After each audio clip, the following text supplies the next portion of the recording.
জুলাই ঘোষণাপত্র ছাত্র হিসেবে সন্তুষ্ট কিনা, আমি এটা যদি এভাবে বলি যে জুলাইয়ের ঘোষণাপত্র ছিল এই 24-এর গণ অভ্যুত্থানের পরবর্তী মানুষের অনেক আশা আকাঙ্ক্ষার জায়গা।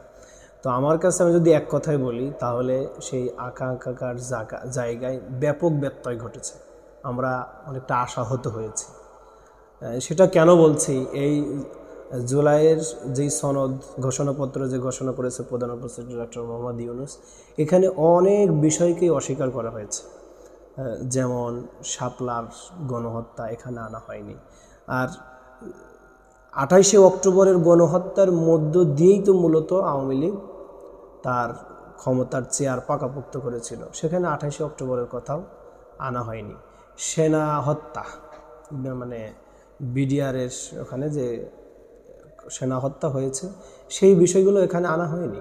এগুলো এক পর্যায়ে এড়িয়ে গিয়েছে। আর সবচেয়ে বড় কথা, 2009 সালের নির্বাচনকে এখানে আনা হয়নি। 14, 18 এবং 23 সালের নির্বাচন আনা হলেও 2009 সালের নির্বাচনকে এখানে আনা হয়নি। তার মানে কোনো না কোনোভাবে 2009 সালের নির্বাচনকে বৈধতা দেওয়া হয়েছে।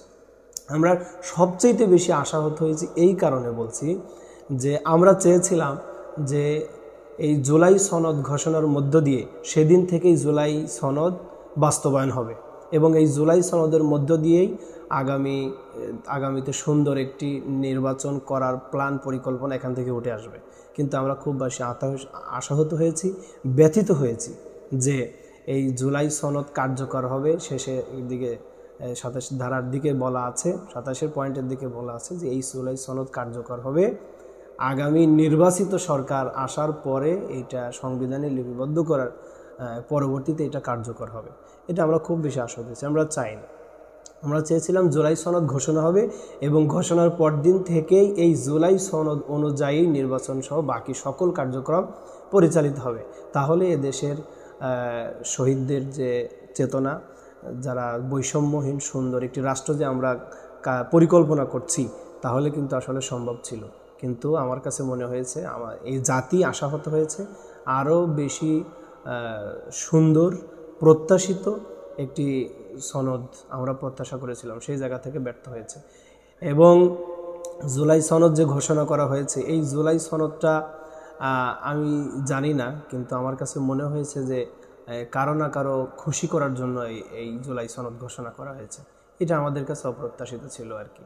এই সরকার তো আসলে আমাদের প্রায় 1,500 ভাইয়ের বোনের রক্তের উপরে দাঁড়িয়ে আছে।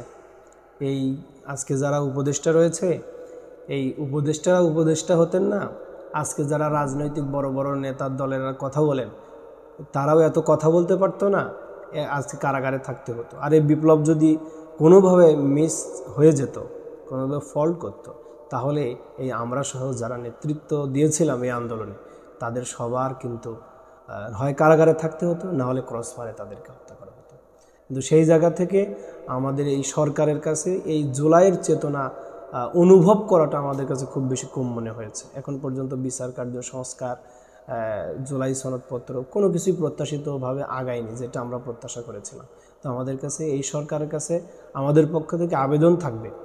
আরেকটা বিষয় এখানে বলি, দেখেন যে এখানে ছাত্র জনতা কিন্তু খুব বেশি রিলেটেড এই আন্দোলনে ছিল, কিন্তু এনাদের কাছে এই জুলাই সনদ নিয়ে কোনো পরামর্শ করার প্রয়োজনীয়তা সরকার মনে করে নাই।